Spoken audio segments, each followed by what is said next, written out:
आज यहाँ पे जो पुरुष हैं मैं उनके एहसास जो है अपनी बताना चाहती हूँ। पुष्पा 2 पिक्चर सबने देखी होगी, उसमें एक डायलॉग था झुकेगा नहीं। इस वर्ड में कितनी अकड़ थी, सबने उसकी अकड़ देखी पर मैंने उसका कोमल मन देखा।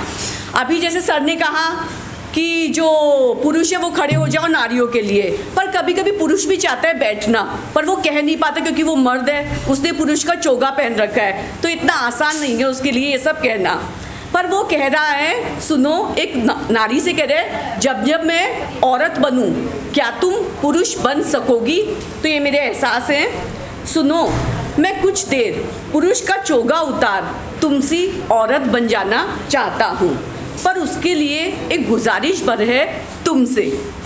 मैं जब जब स्त्री बनूं उस वक्त तुम्हें भी पुरुष बन जाना होगा, ताकि जब मैं खुलकर अपनी भावनाएं अभिव्यक्त करूं, रोज रोऊं, हंसूं, शर्माऊं या फिर उदास हो जाऊं, उस वक्त पुरुष बनकर मेरी हर भावना को अपने सिर आंखों पर तुम्हें भी सजाना तो होगा। जब जब एक औरत बन मैं बेखौफ बेफिक्र आंसू बहाना चाहूँ, तुम उस वक्त ही पुरुष बन अपना मजबूत कंधा रोने को मुझे दे देना। जब कभी भी मैं बच्चों सा डरना चाहूँ, बस उस वक्त अपने सीने में मुझे तुम छुपा भर लेना। और हाँ, जब औरत बन अपनी वाजिब या गैर वाजिब ज़रूरत को जिद को पूरी करवाना चाहूँ, मेरी हर एक जिद पूरी करने का वादा और भरोसा मुझे तुम दे देना। थक चुका मैं बहादुर और संपूर्ण पुरुष का बोझ उठाते उठाते, अपनी बलिष्ठ भुजाओं में मेरे डर, मेरी कमज़ोरी और मेरी सारी थकान को समेटकर सुकून की नींद कुछ देर तो सोने मुझे तुम देना। सबकी इच्छाओं को पूरा करने में अपनी हर ज़रूरत तक को जो भूलता मैं जा रहा हूँ, तुम्हें अपनी ज़रूरत भर बता सकूँ, मन की इतनी सी इच्छा पुरुष बनकर पूरी तुम कर देना। पर देखो, जब जब मैं औरत बनूं, ना ही तुम मुझ पर हंसना और ना ही किसी को बताना, क्योंकि जमाना भले तुम्हें पुरुष के रूप में स्वीकार कर लेगा, पर मुझे औरत बनते देख वह हंसने मुझ पर जरूर लगेगा। सुनो, क्या कर सकोगी बस इतना, मेरी हर दफ़ा औरत बनने पर क्या तुम पुरुष बन सकोगी, बस थोड़ी देर ही सही।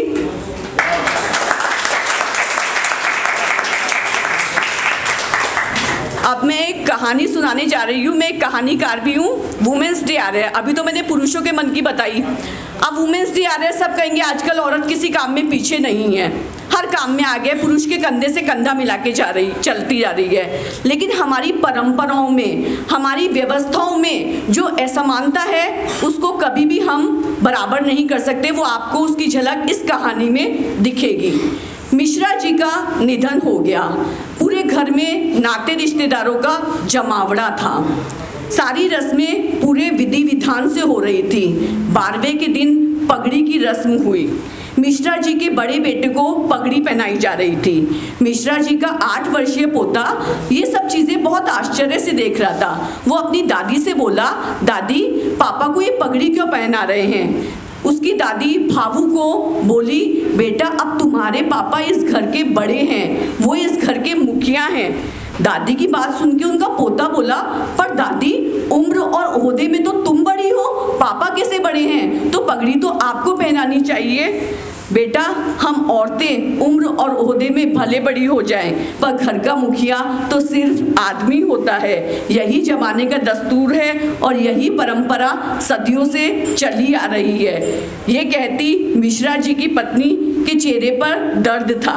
इधर मासूम बालमन इन परंपराओं में उलझा इस अभेद्य चक्रव्यूह को भेदने की कोशिश कर रहा था, पर वह बालमन कहाँ भेद पाया। शायद बड़ा होते होते वो खुद भी इस चक्रव्यूह में फंस जाएगा।